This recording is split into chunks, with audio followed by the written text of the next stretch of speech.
ఇంకొకటి ఈ స్లీప్ ఏప్నియా అవును. అంటే ఏంటి సార్ అది? దానివల్ల ఏమైనా ప్రాబ్లమ్స్ ఉన్నాయంటారా?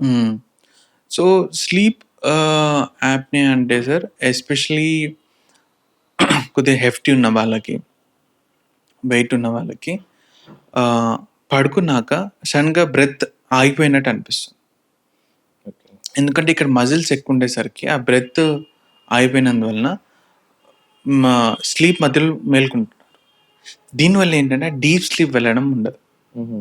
మనం ఎప్పుడైనా అర్థం చేసుకోవాలి స్లీప్‌లో non rapid eye movement, rapid eye movement అంటాం. Okay. Non rapid eye movement అంటే superficial sleep. Rapid eye movement అంటే డీప్ స్లీప్ సార్. ఓకే.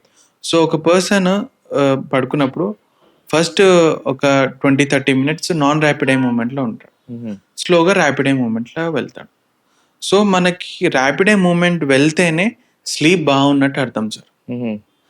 కానీ స్లీప్ యాప్నియా ఉన్న వాళ్ళకి ఆ ర్యాపిడ్ ఐ మూవ్‌మెంట్ వెళ్ళే ముందే మేల్కుంటారు. ఓకే. సో, ఆల్‌దో వాళ్ళు 8 అవర్స్, 9 అవర్స్ పడుకుంటారు. కానీ ప్రాపర్ స్లీప్ ఉండదు. హుహు. ఎలా ఉంది క్వాలిటీ ఆఫ్ స్లీప్ అంటే బాగుండదంటారు. ఓకే. సో, వీళ్ళు డిప్రెషన్ గురవ్వడము, నెక్స్ట్ డే కాన్సంట్రేషన్ తగ్గడము, హుహు. యాక్టివిటీస్‌లో బాగా పాల్గొలేకపోవడం, ఓకే. చాలా ఇబ్బంది గురవుతారు. వీళ్ళకి సార్ సైకియాట్రిస్టే కాకుండా పల్మనాలజిస్ట్ కూడా equally important. Pulmonologist. Okay. Pulmonologist అంటే లంగ్ డాక్టర్స్ అంటాం కదా!